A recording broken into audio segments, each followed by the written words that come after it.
All right, how to break a sexual soul tie. And I'm gonna try to hit this in like 4 or 5 steps. First thing is mentally prepare yourself. Like, that's the first thing before you do anything that's gonna be a lifestyle change. Always mentally prepare yourself. Like, prepare means to worst case scenario, best case scenario, right? So preparing yourself mentally before you even go into it. It's about to be a change. And having said that, that leads me to say, um, expect the first phase to be painful. Just expect it. You're gonna go through some pain because it's like a immediate change, and it's like an immediate loss of someone, regardless of how toxic that person is. When you take a person out of your life, your human instincts, your natural human emotions is going to tell you that something is missing. It's gonna be sad. You're gonna miss that person. You're gonna miss arguing with them, whatever it is, the sex, everything. So just expect the first phase to be some pain. And I do recommend um, a cold turkey cutoff. You know, um, I don't recommend the whole swiveling down effect, because just like you swiveling down or gradually trying to remove yourself from this person or remove them out of your life, however you want to say it, I don't believe in that tactic, because what happens is, in that whole swiveling or tapering, it's easy for it to taper back up into a full-blown toxic entanglement again. So the best way, if you're really trying to get free, like I'm talking about, you really trying to get free, cold turkey. Cold turkey. You got to stop having sex with the person. Don't have sex with the person. If you're trying to get free from a sexual soul tie, do not put yourself in situations where you and this person is going to be physically alone. That means definitely not coming to your house, his house. That's the obvious. But like, even in the car situation, like, avoid these whole I just want to sit in the car and talk. No. What's that emoji?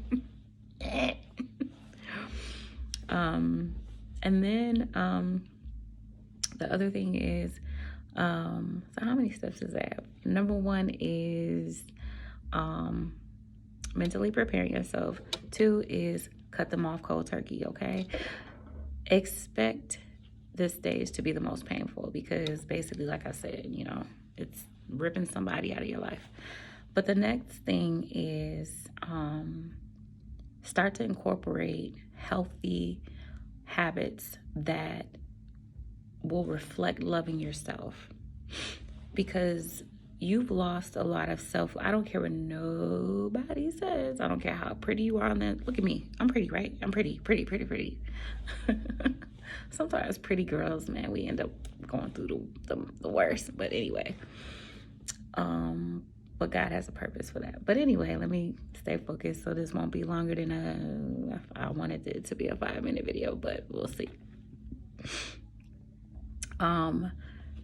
You have to be able to do things that it's going to pour self-love back into you, because no matter how pretty you are or whatever you got going on for yourself, you could have the best career, best whatever, okay, successful, all of that. I have all that too.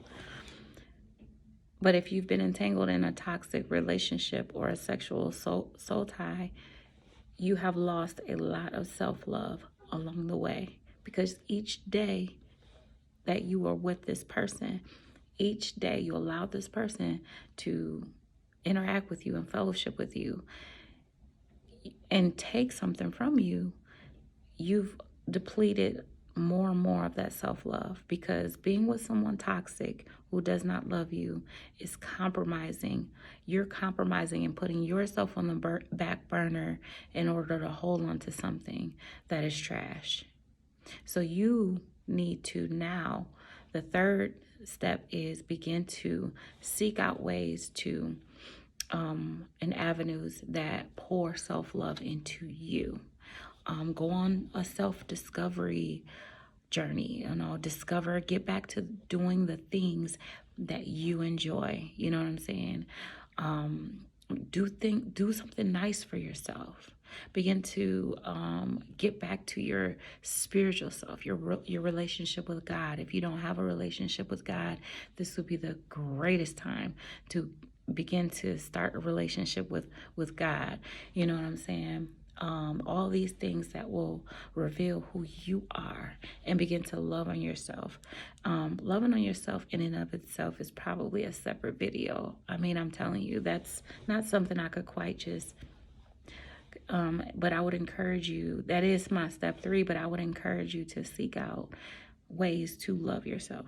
You know, let that be in and of itself something that you strongly research and do every day in that stage. And self-love is something that's always should be a part of your life, but it's definitely something I want to incorporate in breaking a sexual soul tie.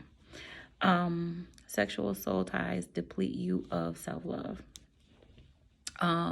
So the 4th thing would be, once you get to a level of self-love, begin to set boundaries for yourself and begin to reassess who you are and what type of relationship you actually would like to have in your life.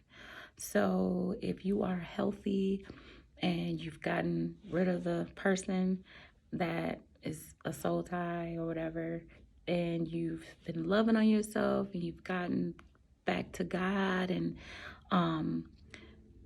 begin to live your life on purpose. Don't live your life in this limbo of, oh, I gotta wait for a husband or wait for someone to make my sort of life be complete. No, you're complete as a human being now. And if someone else is added to that, it's because you have a wholeness and a life and an energy about yourself that is pure, that is attracting other good, healthy, pure relationships as well. When you're whole, you will attract whole people. When you're broken and needy, you will attract other broken, needy people. And that's why you're never happy, because the person that you're probably with is also broken and needy.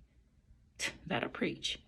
But when you detox from that and you begin to get back to a path, get on a path where you find yourself again and you find God and you find that self-health, that self-love, you begin to live your life in purpose, and you will automatically attract healthy relationships. And whether it's for you to have a husband, a spouse, or not, it's not going to make or break you, because you have found wholeness. So step 5 would be to just enjoy the rest of your life on purpose.